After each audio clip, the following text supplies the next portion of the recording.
మొదలు పెట్టండి. సిబి చక్రవర్తి అయిపోతా నేను అంతే. ఆల్రెడీ అయ్యారా? బాగారు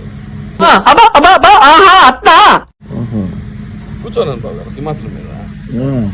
ఇది ఎప్పుడు జరిగింది? అంటే నేను సిబి చక్రవర్తి అవతారం ఎత్తినప్పుడు, అంటే బిఫోర్ త్రేతాయుగం. ఏం మాట్లాడుతున్నావురా? నరాలు కట్ అయిపోయింది. సిబి, బలి, దిలీప్ చక్రవర్తి, ఆ తర్వాత రాముడు. ఇది పిక్చర్ల గురించి వెంటనే కానీ లైవ్ లో ఇదే చూడటం అంటే అదేంటి సత్యయుగం ఇది. అది అప్పుడు అంటే నా గోష్ఠి జరుగుతోంది. ఏంటి సార్ అది? నా గోష్ఠి జరుగుతోంది, సభ జరుగుతుంటే అక్కడి నుంచి చూస్తున్నాను నేను. ఒక పావురం చాలా ఫాస్ట్ గా ఎగురుతా వచ్చేస్తుంది. ఏంట్రా ఇది అని బ్యాక్ చూస్తే డేగా తరుగుతుందా, సంథింగ్ ఈస్ హ్యాపెనింగ్. నాకు అర్థమైపోయింది. I got ready. నేరుగా వచ్చి నా ఒళ్ళో పడిపోయింది పౌరం. రక్ష రక్ష సిబి చక్రవర్తి, రక్ష రక్ష అని వచ్చి పడిపోయింది. పట్టుకున్నా, నీకు అభయం ఇచ్చాను పోవన్న అంతే. ఒకటే మాట, ఇట్లా అభయం ఇచ్చాను పోవన్న.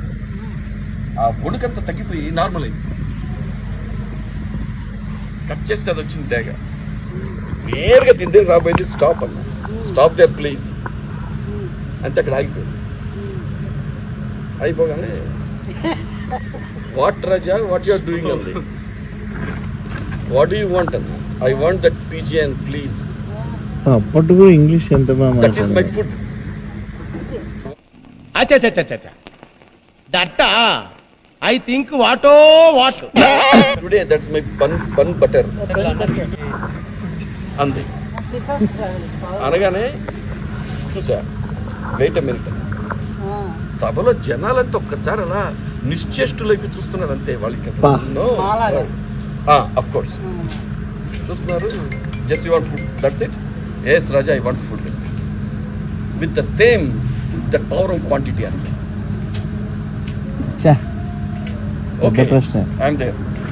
ఒక్కసారి అలా సభను చూశాను బాబు గారు. ఒక 2-3 సెకండ్స్ అందరూ మాట రాని స్థితిలో కాగిపోయారు అంతే.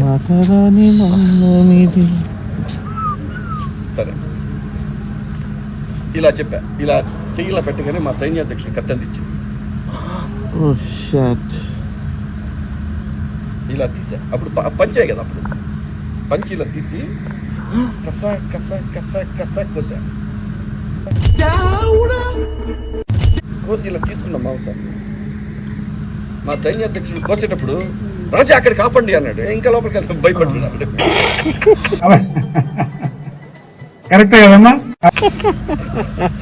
ఓకే ఐ నో అన్నా. నేను కత్తిచ్చేసా, ఈ మాంసం తీసా. పిజియన్ ప్లీజ్ కమ్ అని ఎగురొచ్చింది చేతి మీదకి. ఇలా చూసా. అది కూడా ఉందా? చూశాను బాబు గారు. ఎక్కువ అయితే మళ్ళీ అది ఇక్కడ ఏంటంటే, ఇక్కడ బ్యూటీ ఏంటంటే పౌరం కంటే ఈ మాంసం ఎక్కువ ఉంది. మనమే డబ్బా రాయిళ్ళు అనుకుంటే మనకన్నా డబ్బా రాయిళ్ళు ఇల్లు. ఎక్కువ ఉన్న పర్లేదు షేర్ ఖాన్, ఎక్కువ ఉన్న పర్లేదు షేర్ ఖాన్, తక్కువ కాకుండా చూసుకో అంతే అంతే. వాట్ డేగా, ఆర్ యు సాటిస్ఫైడ్ అన్న? Yes mister Raja. Okay you go pigeon అన్న. ఎగిరెళ్ళిపోయింది. ఈ మాంసాన్ని ఇలా ఇచ్చి దా రండి రండిరా పెట్టా. ఎంత ఇష్టంగా తినబోయి నన్ను ఇలా చూసి ఒక్కసారిగా అవతారం ఇంద్రుడు లాగా అయిపోయింది. Oh shit. అబ్బా షేడ్స్ ఉన్నారా నీలా? అబ్బా కమలాసన్. పక్కన ఈ పావురం నవ్వుతూ భృగు మహర్షి లాగా అయిపోయింది. పైన ఇంద్రలోకంలో వీళ్ళకి ఒక చిన్న మీటింగ్ జరిగింది. ఇంత దాన గుణం గల చక్రవర్తి భూలోకంలో ఎవరు ఉన్నాడా? ఆ డిస్కషన్లో బృహస్పతి చెప్తాడు, ఈనాటికి కలడొకడు భూలోకంలో, ఇతనే కలియుగంలో కృష్ణతేజగా పుడతాడు. ఏది బాబుజీ ఇదే? ఏది టార్చర్ మనకే? ఈ యుగంలో బలి చక్రవర్తిగా, శిబి చక్రవర్తిగా పుట్టాడు. ఏంటి మమ్మీ ఎవడీడు?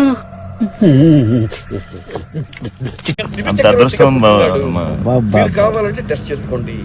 మన జన్మ ధన్యమైపోయింది. శిబి చక్రవర్తి కథ విన్న వారందరికీ శుభం కలుగుతుంది. కష్ట నష్టాలను తెలిపి తొలగిపోయి సుఖ సంతోషాలతో వర్తిల్లుగా. నా జన్మ ధన్యమైపోయింది బాబు గారు. శివ చక్రవర్తి బావమరిదిని నేను. ఇంతవరకు నేను తెలియలేదు నాకు.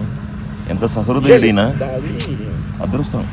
దీనికి ఏంటంటే ఆ, ఆంతరంగిక ఊహాజనితమైన ఒక ఆ పవర్ ఉండాలి. ఏంటంటే సార్ ఏంటి సార్ అది? మళ్ళీ చెప్పండి. ఆంతరంగికంగా ఊహాజనితమైన ఒక పవర్ ఉండాలి, లేకపోతే యూ కెనాట్. We cannot. ఆ పవర్ వీ కెనాట్. కాబట్టి కొన్ని మీరు తెలుసుకోవాలంటే మీరున్నారుగా చెప్పడానికి. మనోజ్ఞానంతో మనోఫలకాన్ని తెలిసి ఈ ఏ ఫలకం మనో నీ జ్ఞానంతో అంట. ఈ కన్ను ఇంత షాక్ అవుతాడేంట్రా? ఇలాంటివి మన దగ్గర చాలా ఉన్నాయి, నా గురించి చెప్పలేదా బాబు? ఈ కన్ను అప్పుడు ఓపెన్ అవుతుంది. దీనికి మీరు సాధన మనోజ్ఞానంతో. చేయాలి. గబుక్కని ఇప్పుడు కళ్ళు మూసుకొని కన్ను తెరిచేట అవ్వదు. ఆ మనోజ్ఞానం అంటే ఆయనేనా మీకు? అతను మనోజ్ మనోజ్ఞానం ఒకప్పుడు గత జన్మలో ఆయన మనోజ్ఞానం ఆయన ఒకప్పుడు. ఆ మనోఫలకాన్ని ఓపెన్ చేసి మనోజ్ఞానంతో ఆ త్రినేత్రం ప్రతి ఒక్కరికి త్రినేత్రం ఉంటుంది, కానీ వాళ్ళు ఐడెంటిఫై చేసుకోలేదు. తాళం ఉంటుందా దానికి? తాళం వాళ్ళ తీయాలి. అజ్ఞానం దానికి ఏంటంటే దాన్ని చాలా సాధన చేయాలి.